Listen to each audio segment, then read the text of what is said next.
Okay. Because I'm out of class today, I want to do something a little bit different. I know I had suggested that I would probably give some practice problems, but I think we actually go on and work on a new objective. So, what we're going to work on today is we're going to work on solving two-step equations using inverses. This is something that is probably a review objective from 8th grade. But that's okay if you don't remember how to do it because we will review it. So the first thing I think we need to do is actually tell you what an inverse is. So the inverse of an operation is the operation that undoes the other one. So you've studied this idea since probably first or second grade. So the inverse of the operation addition is subtraction, right? Same idea here, right? The inverse of subtraction is addition. They cancel each other out, right? So if I take 2 plus 3, right, and then I subtract 3, right, I add, and then I subtract, where do I get back to? I get back to 2, okay?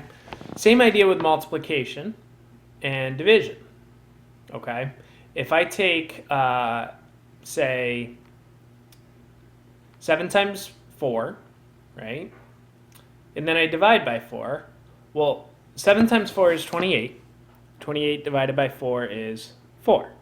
I'm sorry, 28 divided by 4 is 7. So what we see here, let me just clean that up, is that the multiplying by 4 and the dividing by 4 get us right back to where we started. So we can use this idea to solve an equation. So some of these equations you may be able to solve by looking at them, by inspection, or like we did on Friday, by graphing. But I think we'll find that inverses are a little bit easier. So basically, to solve an equation by inverses, what we have to do is just undo what was done. So if I look at this equation here, I have an x, right? And let's think about what happened to x. It got multiplied by 3. Got multiplied by 3, which turned it into 3x, right? And then after we had the 3x, we added on 8.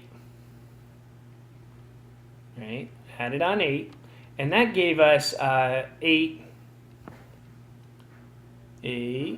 plus 3x. Okay, and what we're told here is that the 8 plus 3x gives me 29. Okay, so to solve this, I have to go backwards, right? So instead of plus 8, I'm going to do minus 8. Okay, so 29 minus 8 gives me 21. Okay, so another way of saying that, right, if I show this the way that we may be used to, I'm going to subtract 8 from both sides. Okay, so I'm trying to reverse what I've done. Well, 8 minus 8, they cancel each other out. Okay, so now I have a much simpler equation. I just have 3x is equal to 29 minus 8 is 21. Okay, so now I'm here, right? So now, well, I see here I did x times 3 to get to 3x. So if I want to get back to x, instead of doing a times 3, I'm going to divide by 3. Okay? So I divide by 3, and I have to do it to both sides. Okay? So if we think about this, right, this makes sense, because 8 plus something had to be 29. That something had to be 21. Okay? And then 3 times something is 21. So I can kind of conclude that the x here, in order to solve the equation, has to be 7. Okay? So that's what I've done, right? I've gone in the opposite direction. I multiplied by 3, then I added 8. To solve the equation, I'm going to take away 8 and then divide by 3. All right, let's try one more that's pretty similar. Okay, so in this one here, I have x. I divided it by 7, and then I subtracted 5. Okay, so the first thing that happened to x was it got divided by 7. Okay, pretty straightforward, which gave me x over 7. And then the next thing that we did was we subtracted 5, giving me 2. I'm sorry, it gave me x over 7 minus 5. Right, and what I know now is that thing, right, this x divided by 7 minus 5 is equal to 2. Okay, so to solve it, right, instead of a minus 5, I'm going to add 5. Okay, I'm trying to get that x all by itself. Add 5, add 5. Okay, so that's going to give me this. Let's see what happens. A minus 5 and a plus 5, they cancel each other out. Okay, so on the left side, I'm just going to be left with an x divided by 7. And that's going to be equal to 2 plus 5 is 7.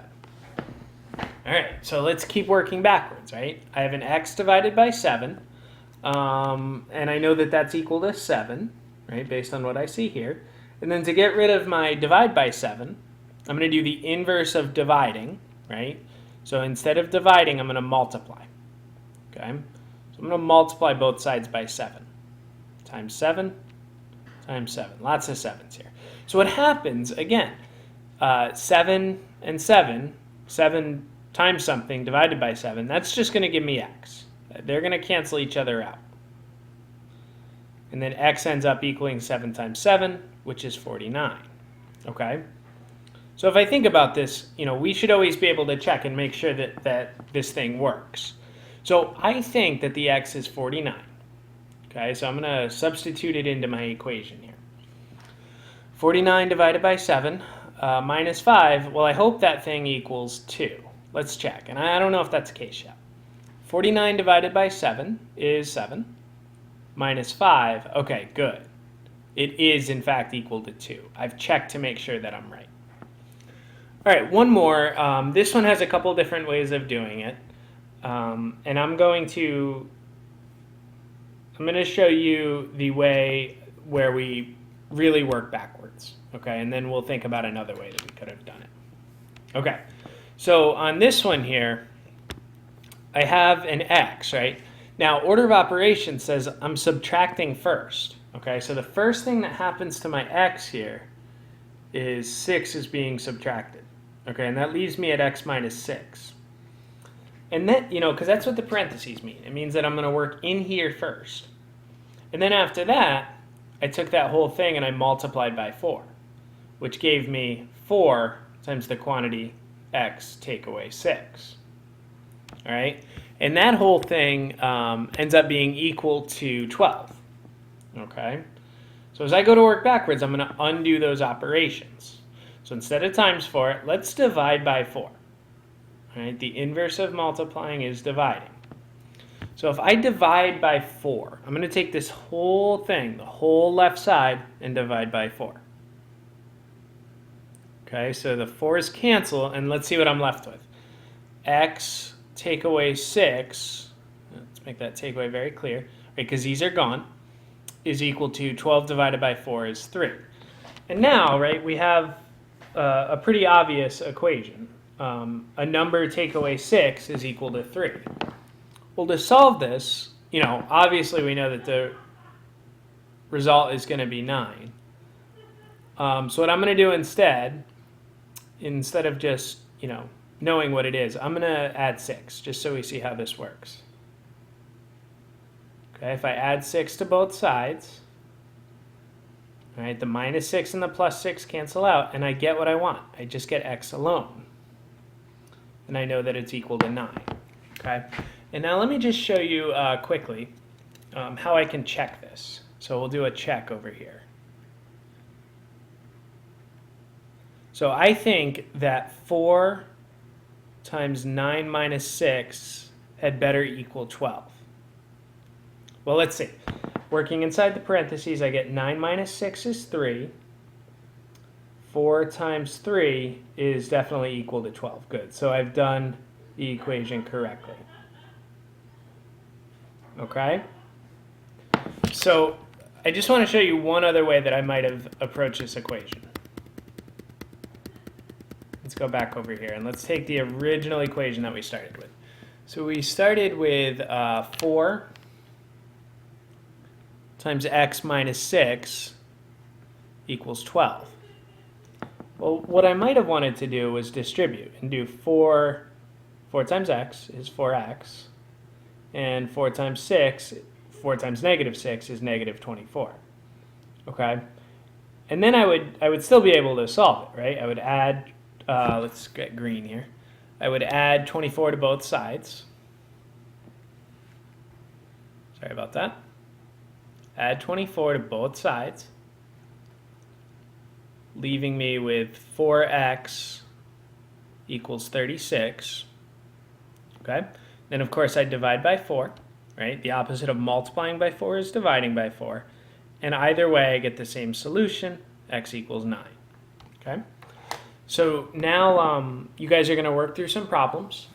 You're going to do 3 together, and then you will try some on your own. I will be collecting the exit ticket at the end of class, so make sure that you're focused and trying your best, and hopefully you'll meet today's objective. Thanks.